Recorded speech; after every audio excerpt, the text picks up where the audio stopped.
Les jeunes et l'Église, un sujet plutôt préoccupant. Nous sommes partis d'un constat. Les jeunes quittent l'Église. Analysons.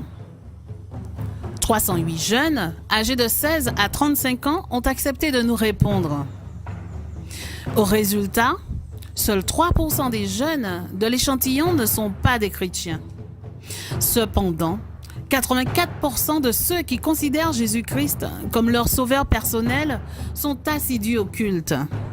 Les 16% restants ont déjà abandonné l'Église, soit 46 jeunes.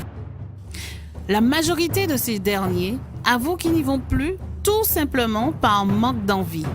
D'autres parce que, selon eux, les membres avaient une mauvaise attitude à leur égard. Les autres pensent pouvoir pratiquer leur spiritualité sans forcément aller à l'église. L'ensemble des jeunes a attribué des notes à ces 5 critères.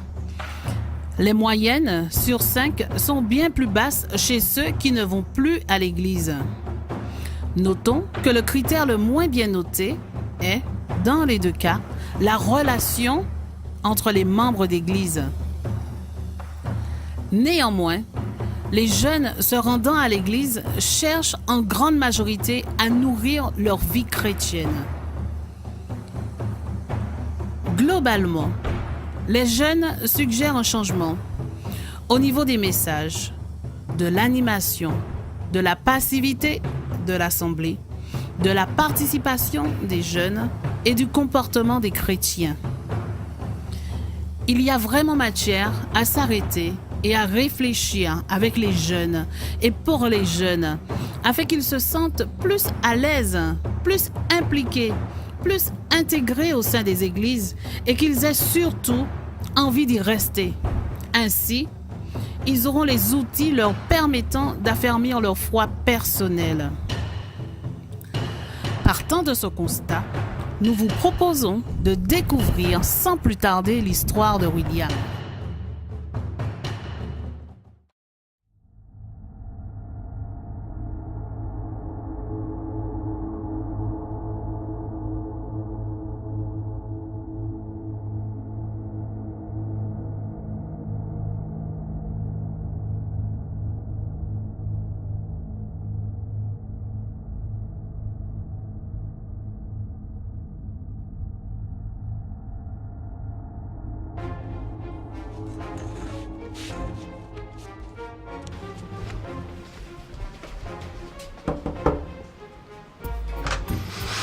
William?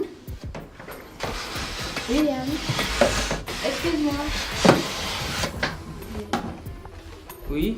J'ai fait la leçon de la semaine, tu peux m'aider? Je suis occupé, mais bon, vas-y. Explique-moi ce que veut dire ce verset-là. Jésus dit à Nicodème, en vérité, je te le dis, si un homme ne naît de nouveau, il ne peut voir le royaume de Dieu. Nicodème lui répond, comment un homme peut-il naître quand il est vieux? Peut-il rentrer dans le sein de sa mère et naître?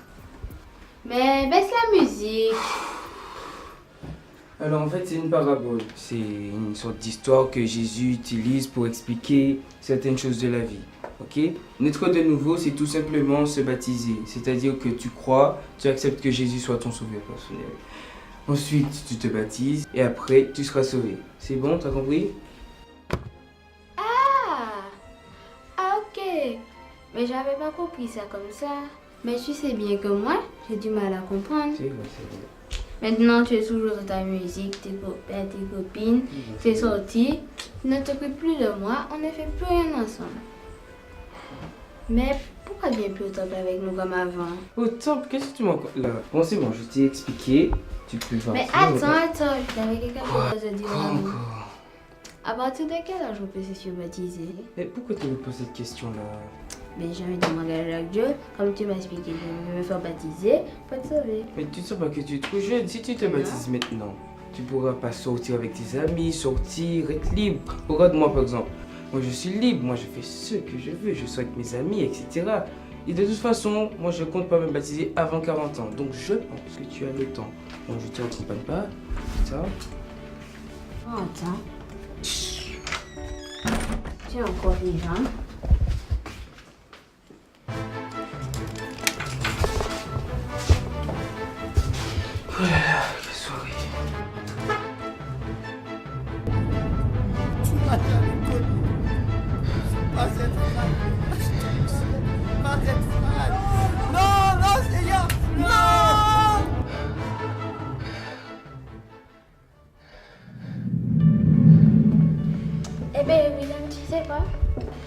Lyon, je suis allée à Sainte-Luce, et puis il y avait un truc avec les élèves en main. Mais c'était tellement bien. Pourquoi tu n'étais pas là en fait? Il y avait des chansons, des musiques, des comédies. Et puis les élèves étaient bien actifs vraiment. Mais c'était drôle aussi.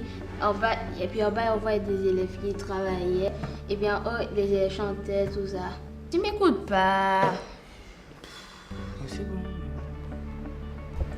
Moi, William, tu peux m'aider un peu? Parce que moi, les maths, ça fait 2. Tu peux vérifier pour moi? Qu'est-ce qui t'arrive?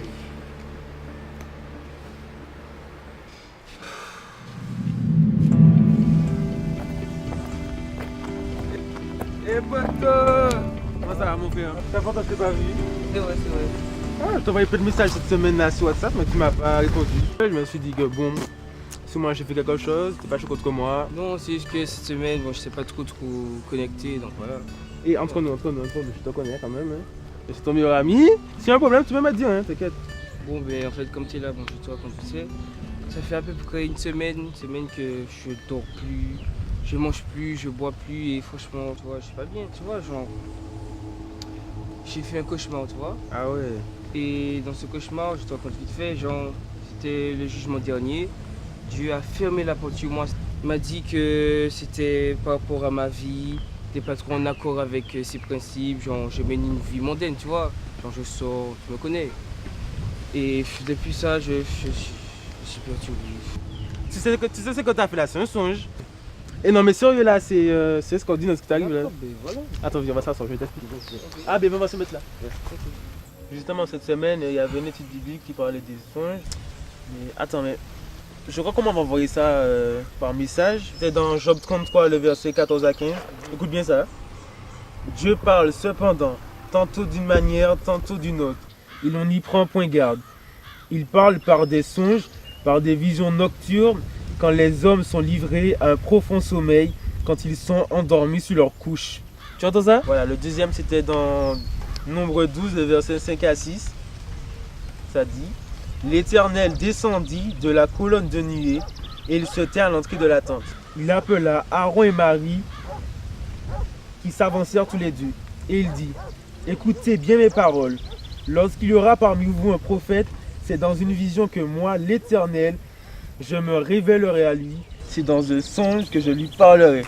Est-ce que tu entends ça? Wow, tu parles de prophète, de Je trucs te comme ça là. je te dis ça. C'est génial, ça. Non, En mais, vrai, en vrai, Dieu m'a parlé. Tu te rends pas compte là. C'est pas tout le monde que ça arrive ça. C'est incroyable ça. Genre, moi qui pensais que j'étais perdu, tout ça. Et non mais je suis content pour toi en vrai. Je T'as suis content pour toi. refait ma journée là. Non mais frère, je suis content pour toi.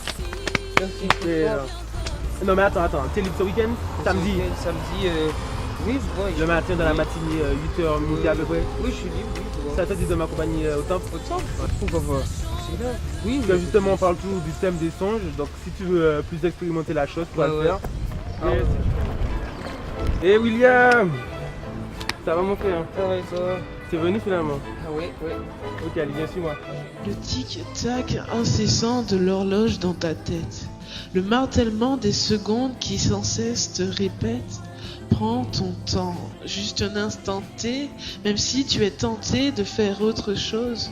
Non, prends juste le temps de faire une pause. Dans cette guerre de croyances, de valeurs, où souvent on oublie que notre propre liberté s'arrête où commence la leur. Je sais que tu as peur, qu'au fond tu es sûrement pétrifié. Mais sache que ce monde, lui, il meurt. Il n'a donc rien de spécial à t'apporter. Tout ça, ce n'est que prétexte. Ce monde n'est que distraction. Musique, drogue et sexe. Toutes ces choses capturent ton attention. Je t'en prie, essaie juste d'imaginer, toi, cette image innée, voulue, conçue, créée. Sache que plus que toute autre chose, ton Dieu t'a désiré.